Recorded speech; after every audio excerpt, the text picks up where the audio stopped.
अस्सलाम वालेकुम। आज की हमारी वीडियो का टॉपिक है पॉजिटिव वर्ब। पॉजिटिव वर्ब में लेट, हैव और मेक हम लास्ट वीडियो में कर चुके हैं। उसमें मैंने बहुत डिटेल से इस टॉपिक को समझाया था, लेकिन वो क्योंकि पूरी वीडियो नहीं थी, उस पर हमने सिर्फ तीन वर्ब्स को डिस्कस किया था। तो आज की इस वीडियो में हम गेट और हैव को ज़्यादा फोकस करेंगे और लेट, हैव और मेक को हम थोड़ा रिवाइज करेंगे, ताकि आपके लिए कॉन्सेप्ट जो है वो लर्न करना ईजी हो और आपको थोड़ी सी रिवीजन भी हो जाए। क्योंकि एट द एंड हमने कुछ डिफरेंस निकालने हैं, तो वो तभी होगा जब आपके माइंड में सारे के सारे पॉइंट्स मौजूद होंगे। तो चलिए स्टार्ट करते हैं अपनी वीडियो को। सबसे पहले हमारे पास हमें ये पता होना चाहिए कि हमारा जो पॉजिटिव वर्ब है, बेसिकली पॉजिटिव वर्ब या पॉजिटिव कहा किसे जाता है। तो पॉजिटिव जो है वो कॉज से निकला है। ये कॉज मतलब कि कोई वजह या कोई रीज़न। जब कोई वजह या कोई रीज़न होती है तो जो वर्ब हम तब इस्तेमाल करते हैं, they are called positive verb. For example, वो रोया, तो इसमें यहाँ पे वो आपके पास सब्जेक्ट है और ये इसका वर्ब है, ही क्राइड। यहाँ पे जो क्राइड है, यहाँ जो एक्शन है वो आपका सब्जेक्ट परफॉर्म कर रहा है। यहाँ पे सब्जेक्ट रो रहा है, मतलब रोया, तो यहाँ पे जो सब्जेक्ट है उसी ने आपका एक्शन परफॉर्म किया। तो ये आपका तो एक सिंपल सेंटेंस हो गया। लेकिन अगर यही हो कि उसने मुझे रुलाया, मतलब कि आपको रुलाया गया है, आपने वो काम खुद नहीं किया, आपसे वो काम करवाया गया है। तो जब वो कोई काम हमसे करवाया जाता है या हम किसी से कोई काम करवाते हैं, क्योंकि हम सब कुछ तो खुद नहीं कर सकते हैं, तो जब जो सब्जेक्ट है वो किसी से काम करवाता है, लेकिन रीज़न वही होता है, रीज़न जो है वो सब्जेक्ट होता है, सब्जेक्ट की वजह से ये रोया है, उसने मुझे रुलाया, तो ये आपका सब्जेक्ट है। सब्जेक्ट ने ही जो है एक्शन परफॉर्म करवाया है। यहाँ उसने खुद किया, लेकिन यहाँ पे करवाया गया। तो जब करवाया गया होता है तो वहाँ पे हम यहाँ पे लेट, हैव, मेक, गेट और हेल्प में से कुछ लगाते हैं, जो भी अकॉर्डिंग टू सेंटेंस होता है।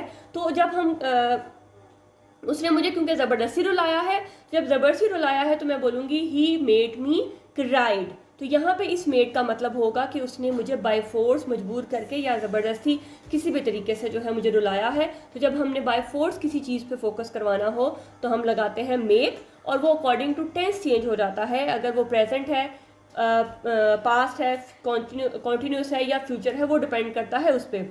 अदरवाइज वो अगर पास्ट में है तो मेड होगा, प्रेजेंट में है तो मेक होगा, या मेक्स हो सकता है अगर आपका जो सब्जेक्ट है वो सिंगल है। तो ये आपके सब्जेक्ट पे और आपके टेंस पे डिपेंड करता है। तो इसका जो स्ट्रक्चर है वो आपके पास सब्जेक्ट प्लस या मेक आएगा, हैव आएगा, लेट आएगा, गेट आएगा या हेल्प आएगा। इनमें से कुछ भी आएगा, सेम स्ट्रक्चर सबके अंदर वही है आपका S2, या फिर आप इसको पर्सन भी बोल सकते हैं, ऑब्जेक्ट भी बोल सकते हैं। उसके बाद V1 यानी कि उसकी फर्स्ट फॉर्म, लेकिन कहीं पे ये थर्ड फॉर्म के तौर पे भी यूज़ हो सकता है, और कहीं पे आपके पास टू में भी आएगा। इन तीन में ये V1 यानी कि फर्स्ट फॉर्म ही आती है। और अदर वर्ड मतलब के बाद का अगर सेंटेंस लंबा है तो उसमें जो एक्स्ट्रा वर्ड्स हैं वो आपके पास अदर वर्ड्स की फॉर्म में आ जाते हैं। तो चलिए अब देखते हैं कि हमने कौन कौन से डिस्कस कर लिए थे और कौन से रह गए। हमने कल बात की थी let, have, make, get, sorry let, have और मेक की, और अब हमने गेट और हेल्प को इस टॉपिक में कवर करना है। तो पहले इसको रिवाइज का एक दफ़ा कर लेते हैं कि हमारा जो हैव और मेक है इसमें क्या डिफरेंस है। कल बताया था कि जैसे आपका हैव और मेक है, इसमें कोई ख़ास डिफरेंस नहीं है, दोनों का स्ट्रक्चर सेम है। एक माइनर सा डिफरेंस है। वो डिफरेंस क्या है कि आपने हैव तब लगाना है जब आपको कोई ड्यूटी असाइन की जाएगी, जब कोई काम आप उसको अपनी रिस्पॉन्सिबिलिटी समझ के करेंगे, असाइनमेंट समझ के करेंगे, तो आपने वहाँ पे हैव लगाना है। अदरवाइज अगर वो चीज़ आपको वही काम ज़बरदस्ती करवाया जाए, आपको मजबूर करके किसी भी तरीके से जब मजबूर किया जाए, आप वो काम नहीं करना चाह रहे हो लेकिन आपसे वो काम करवाया जाए, या आप किसी से करवाओ, ठीक है, बात एक ही है कि खुद करें या करवाया जाए, सब्जेक्ट जो है किसी से करवा ले, तो वहाँ पे आपने मेक का इस्तेमाल करना है। तो दोनों का डिफरेंस हमेशा याद रखना है कि हैव जब ड्यूटी को परफॉर्म करेगा, मतलब वो जो ड्यूटी परफॉर्म कर रहा है डेफिनेटली वो उसको अपनी एक असाइनमेंट समझ कर खुशी से काम कर रहा है, ठीक है। और जब आप ज़बरदस्ती किसी से काम करवाते हो तो वो फिर मजबूरी में काम करता है। तो आपने ये इन दोनों का डिफरेंस है। तो यहाँ पे मैंने आपके लिए दोनों सेंटेंस लिखे हैं। उसने मजदूरों को जल्दी काम खत्म करने पर मजबूर किया, उसने मजदूरों से जल्दी काम खत्म करवाया, ठीक है। दोनों अगर मैं उर्दू में जो सेंटेंस आपकी अंडरस्टैंडिंग के लिखे हैं ताकि आपको थोड़ा कॉन्सेप्ट क्लियर हो, कि जब आपने कहा कि जी काम करवाया गया मजबूरी में, और एक है जो उसको असाइनमेंट देके काम करवाया गया। तो दोनों का स्ट्रक्चर देखें, he made the workers finish the work quickly, he had the workers finish the work quickly. Same structure है, सिर्फ आपका यहाँ पे मेड और हैड का फर्क है। आप अगर ये उर्दू सेंटेंसेस को ना भी देखें, क्योंकि आपको तो ये तो मैंने जस्ट समझाने के लिए लिखे हैं, जब आपने इंग्लिश में लिखना है तो डेफिनेटली वहाँ पे उर्दू सेंटेंसेस तो नहीं होंगे। हाँ, अगर ट्रांसलेशन के लिए आता है तो वो आप उसको आप समझ के कर सकते हैं कि मेरा सेंटेंस मुझसे क्या डिमांड कर रहा है। लेकिन जब हम राइटिंग की बात करेंगे तो अगर मैं मेड लिखूंगी तो इसका मतलब होगा कि मैंने मजदूरों से ज़बरदस्ती काम करवाया है। लेकिन अगर मैं हैव या हैड लिखूंगी, ये पास्ट टेंस है तो हैड, और अगर मैं प्रेजेंट में लिखती हूँ तो वो हैव होगा। तो अगर यहाँ पे हैव या हैड होगा तो इसका मतलब है ये उनकी ड्यूटी थी, उनको असाइनमेंट दी गई थी, उनका ये टास्क था जो उन्होंने बड़ी खुशी से जो है उसको टाइम पे कंप्लीट कर लिया। लेकिन जब मैंने मेड का वर्ड यूज़ कर दिया, जो ये वर्ब है, इसका मतलब है कि उनसे बाय फोर्स काम करवाया गया। वो काम नहीं करना चाह रहे थे लेकिन उनको मजबूर किया गया काम करने पे। तो देखिए बहुत ही माइनर सा डिफरेंस है, दोनों आपको एक ही तरह की सेंस देंगे, लेकिन सिर्फ फ़र्क यहाँ पे है कि मेड बाय फोर्स, और यहाँ पे जब हैव या हैड आएगा तो इसका मतलब है कि वो एज अ ड्यूटी आपने उनको दी है कि ठीक है आपने इतने घंटे में काम करना है, और वो अपना आराम से काम कर रहे हैं, तो इसका मतलब है कि वहाँ पे फिर आपने हैव या हैड लगाना है। इसको थोड़ा सा और एक्सप्लेन करती हूँ जी, डिफरेंस को मज़ीद थोड़ा क्लियर करती हूँ। यहाँ पे मैंने पॉइंट्स लिख दी हैं कि मेक आप तब यूज़ करोगे जब आपने स्ट्रॉन्ग इन्फ्लुएंस और फोर्स, मतलब जहाँ पे आपने जोर जो है काम पे ज़्यादा देना है, या फिर आपने उसको compel to perform the act, कि आपने उसे मजबूर करना है वो काम करने पे, तो आपके पास मेक आएगा, या उसकी कोई भी फॉर्म अकॉर्डिंग टू टेंस आएगी। फिर हैव है जो आपने उसको अरेंजमेंट समझ के देना है, या उसको उस पर फोर्स नहीं लगानी है, उससे आप रिक्वेस्ट की फॉर्म में या उसको एक असाइनमेंट दे के आप उसको उससे जो है वो काम जब करवा रहे हैं तो वहाँ पे आपका हैव आएगा। ठीक है, आगे एग्जाम्पल्स देखें। I made my brother clean his room. I had my brother clean his room. Same sentences but with minor difference. Made mean मैंने अपने भाई से ज़बरदस्ती काम करवाया। Had या have मतलब मैंने उसको एक असाइनमेंट, एक ड्यूटी, एक रिस्पॉन्सिबिलिटी दे दी, फिर मैंने उससे जो है वो काम करवाया। उसने उसको असाइनमेंट समझ के काम किया, उसने उसको अपनी ड्यूटी समझ के काम किया, वो उसने उस पर बर्डन या उस पर फटीक नहीं हुआ, तो फिर यहाँ पे आपका हैव या हैड आएगा। अगर उसने उसको फटीक समझ के काम किया है, उसने उसको ज़बरदस्ती एक्सेप्ट किया है, तो फिर वहाँ पे मेड जो है वो वर्ब आएगा। इसी तरह से she will make the chef cook a special meal, she will have a chef cook a special मील।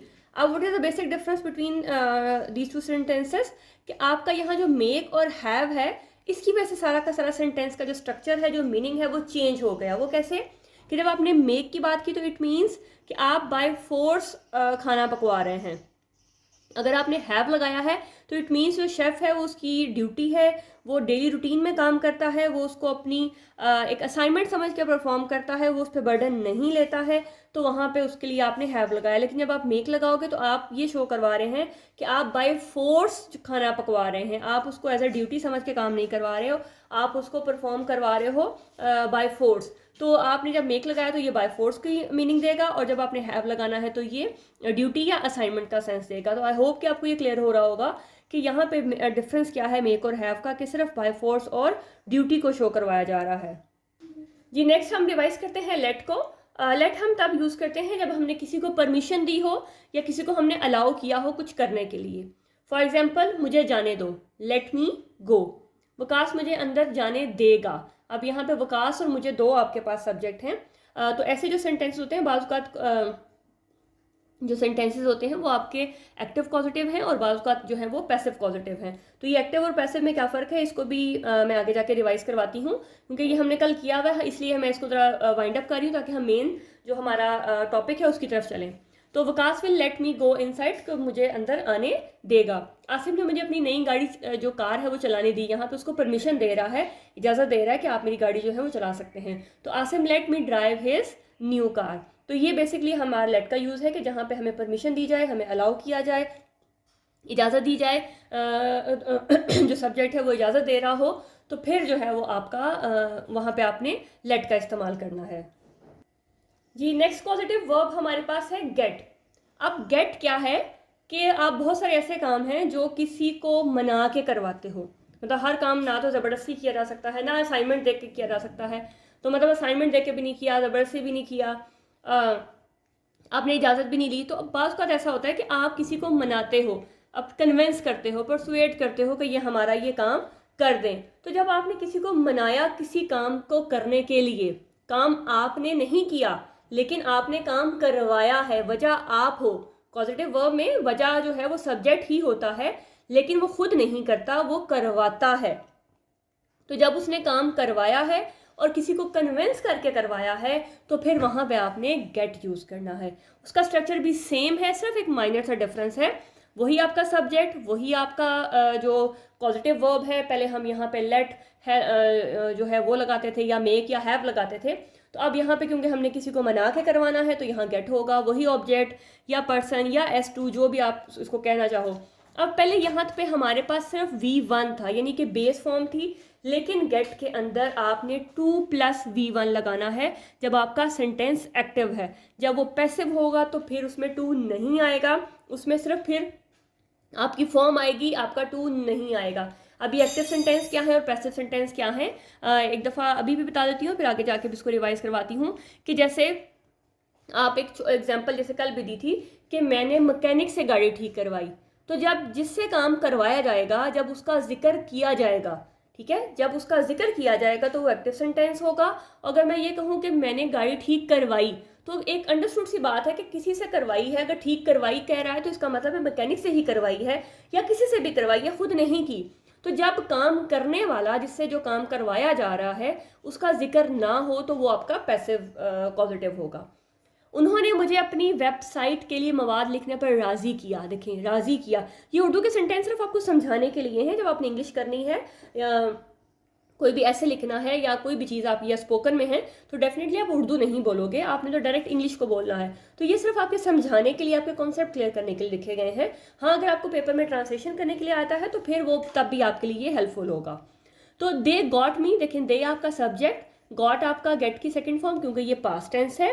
उसके बाद आपका ऑब्जेक्ट, फिर टू और आपकी जो वर्ब की फॉर्म है, और ये एक्स्ट्रा वर्ड या अदर वर्ड्स आपके पास कंटेंट फॉर देयर वेबसाइट। तो बेसिकली आपका सेंटेंस यहाँ पे कंप्लीट है, और उसके बाद जो कोई एक्स्ट्रा वर्ड है वो आपके अदर वर्ड्स में आ जाएंगे। मैंने इसे कागजात पर दस्तखत करने के लिए राजी किया। I got him to sign the papers. Shaan ने हम सबको पार्टी में शामिल होने के लिए राजी किया, मतलब उसने उसको कन्विंस किया, उनको मनाया, फिर वो पार्टी में शामिल हुए। तो Shaan got all of us to join the party. क्या आपने इसे कहानी पढ़ने के लिए आमादा किया, मतलब वो क्वेश्चन है लेकिन पॉजिटिव ही है क्योंकि उसने उसको आमादा किया, तो उसे पूछ रहा है। तो did you get him to read the story. आप इसे अपने लिए खाना पकाने के लिए कैसे राजी करते हैं। How do you get her to cook for you. तो मतलब सारा सेंटेंस वैसा ही है, सिर्फ आपने स्टार्टिंग में जो आपके क्वेश्चन के जो कंजक्शन है सिर्फ वो लगा देने हैं, बाकी आपका सेम सारा का सारा स्ट्रक्चर वैसे ही है। तो गेट आपने याद रखना है कि जब आपने किसी को राजी करना है कोई काम करने के लिए, तो वहाँ पे आपने गेट का इस्तेमाल करना है। इसको मजीद डिटेल से और देखते हैं जी, थोड़ा सा इसको और डिस्कस कर लेते हैं, थोड़ा और डिटेल से बात कर लेते हैं कि आपके पास एक्टिव वो है जो काम करने वाला होगा, अगर वो शामिल होगा तो वो एक्टिव है, अगर वो शामिल नहीं होगा तो वो पैसिव पॉजिटिव है। जैसे अभी मैंने एग्जांपल दी कि अगर ये कहा जाए कि मैंने मैकेनिक से गाड़ी ठीक करवाई, तो ये एक्टिव पॉजिटिव है, और मैं ये कहूँ कि मैंने गाड़ी ठीक करवाई, तो कंफर्म सी बात है कि किसी से ठीक करवाई है, तो ये मेरा पैसिव पॉजिटिव सेंटेंस होगा, ठीक है। और यहाँ पे आपने सब्जेक्ट, गेट, ऑब्जेक्ट और यहाँ पे टू लाजमी है, लेकिन टू आएगा आपके एक्टिव पॉजिटिव में। लेकिन जब ये पैसिव पॉजिटिव होगा तो फिर यहाँ पे वी की थर्ड फॉर्म, यानी कि आपके जो फॉर्म ऑफ वर्ब है उसकी थर्ड फॉर्म आएगी। अदरवाइज बाकियों में वो फॉर्म ऑफ वर्ब जो है वो चेंज नहीं होती, ये आपका चेंज होगा, लेकिन बाकी जो है वो चेंज नहीं होंगे। अब यहाँ पे थोड़ा सा डिफरेंस ये है कि यहाँ पे आप देखिएगा कि आपका जो गेट है और जो आपका मेक है उसमें क्या डिफरेंस है, ठीक है। उसमें अब आपने याद रखना है कि गेट आप तब लिखोगे जब आपने कन्विंस करवाना है किसी को काम पे, और मेड आप तब कहते हो जब आपने किसी को फोर्स किया है। मैंने काशान से अपना काम करवा लिया है, तो अगर मैं लिखती हूँ I have got Kashan to do my work, तो इसका मतलब है कि मैंने उसे कन्विंस करके काम करवाया है। मेरी अम्मी मुझसे खाना पकवा रही हैं, तो ये अगर यहाँ पे गेटिंग का वर्ड है तो इसका मतलब है कि अम्मी ने कन्विंस किया है खाना पकाने पे। अम्मी ज़बरदस्ती खाना नहीं पकवा रही, अम्मी जो है वो कन्विंस बेटी को किया है, फिर खाना पकवाया है। तो my mother is getting me to cook food. अगर ये ऐसा हो कि my mother is making me cook food, तो इस मेकिंग का मतलब होगा कि बाय फोर्स, लेकिन गेटिंग का मतलब होगा कन्विंस करना। इसी तरह से he made me write a letter और he got me to write a letter. तो क्या फ़र्क है दोनों में कि अगर मेड का वर्ड है तो इसका मतलब है कि आपको फोर्स किया जा रहा है खत लिखने पे, अगर गॉट है यहाँ पे तो इसका मतलब है कि कन्विंस किया जा रहा है आपको काम करवाने पे। तो ये आपके एक वर्ड से आपके सारे सेंटेंस का जो स्ट्रक्चर है वो मतलब चेंज हो जाएगा। और आपने याद रखना है कि गॉट के साथ टू लगेगा, बाकियों के साथ टू जो है वो नहीं लगता है, ठीक है। पैसिव की मैं पहले ही बात कर चुकी हूँ कि आपका पैसिव क्या है, जिस जो आप काम करने वाला बीच में जाहिर ना हो तो वो पैसिव होगा। तो आई होप कि आपको ये समझ आ गई होगी। इसको मैं थोड़ा सा और डिटेल से एक्सप्लेन करवाती हूँ। जी ये देखिएगा, यहाँ कुछ सेंटेंस लिखे हैं और मैंने आपसे कहा था कि टू आपने कहाँ लगाना है और कहाँ नहीं लगाना। आपने सिर्फ गेट के साथ टू लगाना है, बाकियों के साथ टू नहीं लगाना। तो अब टू अगर आप लगाते हैं तो आपका सारा का सारा सेंटेंस खराब हो जाएगा। जैसे I have my assistant do all my office work, ठीक है। यहाँ पे डू के साथ फर्स्ट फॉर्म, ये फर्स्ट फॉर्म है लेकिन यहाँ टू नहीं है। लेकिन अगर यहाँ पे आपके पास ये सेंटेंस है I get my assistant to do all my office work, तो यहाँ पे ये जो गेट है और ये टू ये पॉजिटिव सेंटेंस है और ये बता रहा है कि आपने अपने असिस्टेंट को कन्विंस किया है आपका काम करने पे। और जब आपके पास हैव है तो इसका मतलब है कि आपने उसे ड्यूटी असाइन की हुई है आपका काम करने के लिए, ठीक है। लेकिन अगर मैं इसी सेंटेंस को ये लिख दूं कि I have an assistant to do, जब मैंने यहाँ टू डू लगा दिया तो ये मेरा कॉजेटिव नहीं रहेगा, फिर ये टोटल मेरा सीक्वेंस खराब हो जाएगा, ये मेरा कॉजेटिव नहीं है। यहाँ पे इसका ये मतलब हो जाएगा कि मेरे पास एक असिस्टेंट है, जबकि पॉजिटिव सेंटेंसेस वो हैं जिसमें आपने काम करवाना है। आपने ये नहीं बताना कि मेरे पास है, आपने उससे काम करवाना है। इस तरह से I had a mechanic to repair my fan, अगर यहाँ पे आपने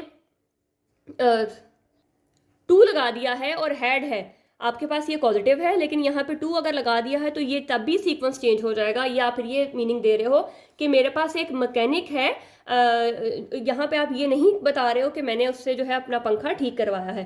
तो जब आपने पॉजिटिव सेंटेंस की बात करनी है तो फिर आपने टू नहीं लगाना सवाए गेट के, ठीक है। तो अगर आप लगा देते हो टू तो फिर आपका सीक्वेंस खराब हो जाएगा, फिर वो आपका पॉजिटिव सेंटेंस नहीं रहेगा। जी लास्ट पॉजिटिव आपके पास जो वर्ड है वो है help. Help mean to assist, ठीक है। आप जब किसी को असिस्ट करते हो, किसी की मदद करते हो, आप इसको हेल्प में भी ले सकते हो कि आप किसी की जब हेल्प करते हो, किसी के काम में मदद करते हो तो आपने वहाँ पे हेल्प करना है। जब आप जो मतलब करवाते हो, मदद करवाते हो, तो फिर आपने मदद करना नहीं, सॉरी मदद करवाना, जब जो सब्जेक्ट है वो मदद करवा रहा हो तो फिर आप वहाँ पे हेल्प लगाओगे। तो सेम इसका भी वही स्ट्रक्चर है, सब्जेक्ट हेल्प ऑब्जेक्ट, और यहाँ पे आप टू के साथ फर्स्ट फॉर्म और फर्स्ट फॉर्म दोनों ही चलती हैं। ये यहाँ पे कोई हार्ड एंड फास्ट रूल नहीं है कि टू लगाना है या नहीं लगाना। टू वाला सेंटेंस भी ठीक होगा, टू के बगैर वाला भी ठीक होगा। For example I help him to write the report, कि मैंने उसको रिपोर्ट लिखने में मदद की। I help him write the report, तो बोथ सेंटेंसेस आर करेक्ट। उन्हें वहाँ बिठा दो, help them to sit there, उनकी मतलब मदद करो कि वहाँ पे वो बैठ जाएंगे। पैसिव आपका है क्योंकि यहाँ पे वो नहीं लिखा हुआ कि कौन उसको वहाँ पे कह रहा है बिठाने के लिए।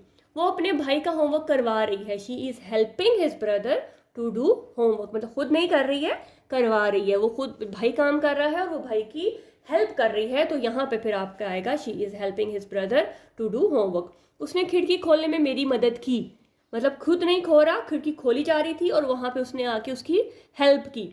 ही help me to open the window, मेरा दोस्त लोगों को सड़क पार करवाने में मदद करता है, ठीक है। खुद नहीं कर रहा बल्कि मदद करवा रहा है, मतलब जो सड़क पार कर रहा है उसकी मदद कर रहा है, वो खुद सड़क पार नहीं कर रहा बल्कि किसी को सड़क पार करवाने में मदद कर रहा है। तो my friend helps people to cross the road, वो सवालों का जवाब ढूंढने में मेरी मदद करेगा। ये अब फ्यूचर का सेंटेंस है, तो he will help me to find the solution of question, या क्वेश्चन सॉरी।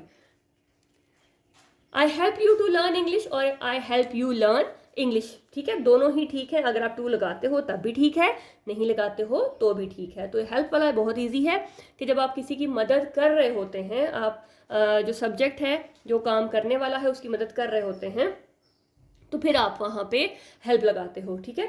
तो अब मैं कुछ आपको सेंटेंसेस देती हूँ जिसमें यही पॉजिटिव वर्ड्स डिफरेंट सीक्वेंस में यूज़ होंगे।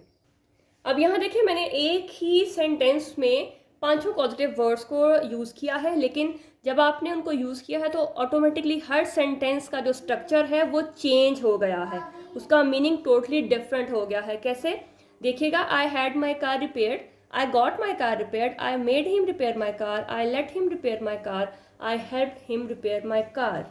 अब यहाँ पे जो हैव है या आपका हैड जो आपका सेकंड फॉर्म में यूज़ हो रहा है, इसका मतलब है असाइन करना, ठीक है, कुछ असाइनमेंट देना। जब आपने गॉट यूज़ किया तो गॉट आप करते हो किसी को कन्विंस करने के लिए। मेड आप जब किसी को फोर्स करते हैं, जब आपने किसी से बाय फोर्स कोई काम करवाना है। और लेट आपने जब किसी को परमिशन दी है, ठीक। और हेल्प आपने जब किसी की मदद की है, किसी को आपने फेवर की है। तो देखिएगा आपके इन पांचों सेंटेंसेस में जब आपने अपनी इंग्लिश राइटिंग लिखनी है तो आपने जब किसी को असाइनमेंट देनी है, फिर आप इस मतलब होगा आई हैड माई कार रिपेयर्ड, कि आपने उसको असाइनमेंट दे दी है कि मेरी कार जो है वो ठीक करवा के लेके आओ। आई गॉट माई कार रिपेयर्ड, यहाँ पे आप उसको कन्विंस कर रहे हो कि मेरी कार जो है वो ठीक करवा के लेके आओ। I made him repair my car, मैंने उसको फोर्स किया, सॉरी ये सारे पास के सेंटेंसेस हैं। I made him repair my car, कि मैंने उसको फोर्स किया कि वो मेरी गाड़ी जो है वो ठीक करवाए। I let him repair my car, कि मैंने उसको परमिशन दे दी है, ठीक है। आई help him repair my car, उसको मैंने मदद की है, मतलब वो उसने गाड़ी वो ठीक कर रहा था तो मैंने वहाँ जाके उसकी मदद की। मदद कैसे की, उसको कोई ना कोई चीज़ पकड़ा दी, उसको कोई भी जो उसका टूल है वो चाहिए होगा तो उसको यहाँ से ला के उसको वहाँ पकड़ा दिया, तो ये उसकी हेल्प हो गई। तो देखिए पांचों आपके पॉजिटिव वर्ड्स जो अब आपने सेंटेंसेस में लगाए तो उसका सारा का सारा सीक्वेंस जो है वो चेंज हो गया। इस तरह से देखें, I had my computer fixed, I got my computer fixed, I made her fix my computer, I let her fix my computer, और I help my fix my computer. तो सेम वही पांचों वर्ड्स, लेकिन आप जब इसको इस तरह से लगाओगे तो आपका मीनिंग चेंज हो जाएगा। I had my house clean, I got my house clean, I made them clean my house, I let them clean my house, I helped them clean my house। पांचों पॉजिटिव वर्ड, लेकिन जब आपने इसको sentence में लगाया तो हर sentence का एक अलग मतलब होगा, आपको हर सेंटेंस का मतलब एक जैसा नहीं लगेगा। तो ये डिपेंड करता है सिर्फ और सिर्फ आपके इस एक वर्ड पे। तो ये जो 5 पॉजिटिव वर्ड्स हैं जो कि इंग्लिश में आपके लिए बहुत इंपॉर्टेंट है, जब आपने इनको लिखना है तो आपने क्योंकि आप जब इंग्लिश लिखोगे तो आपके इन्हीं वर्ड्स पे आपकी सारी की सारी बेस है कि अगर आपने लेट का मतलब आपने लेट लिख दिया तो इसका मतलब आप किसी को परमिशन दे रहे हैं। अगर आपने मेड लिखा है तो इसका मतलब आपने बाय फोर्स किसी से काम करवाया है। गॉट या गेट का मतलब कि आपने किसी को कन्विंस करके काम करवाया है। हैड या हैव का मतलब होगा कि आपने उसको असाइनमेंट दी थी, वो उसकी ड्यूटी थी, वो उसने एज अ ड्यूटी समझ के उसको परफॉर्म किया। और अगर हेल्प लगाया तो इसका मतलब है कि आपने वो जो काम कर रहा था वहाँ जाके उसकी हेल्प की। तो आई होप कि आपको ये टॉपिक जो है वो बहुत अच्छे से क्लियर हो गया होगा।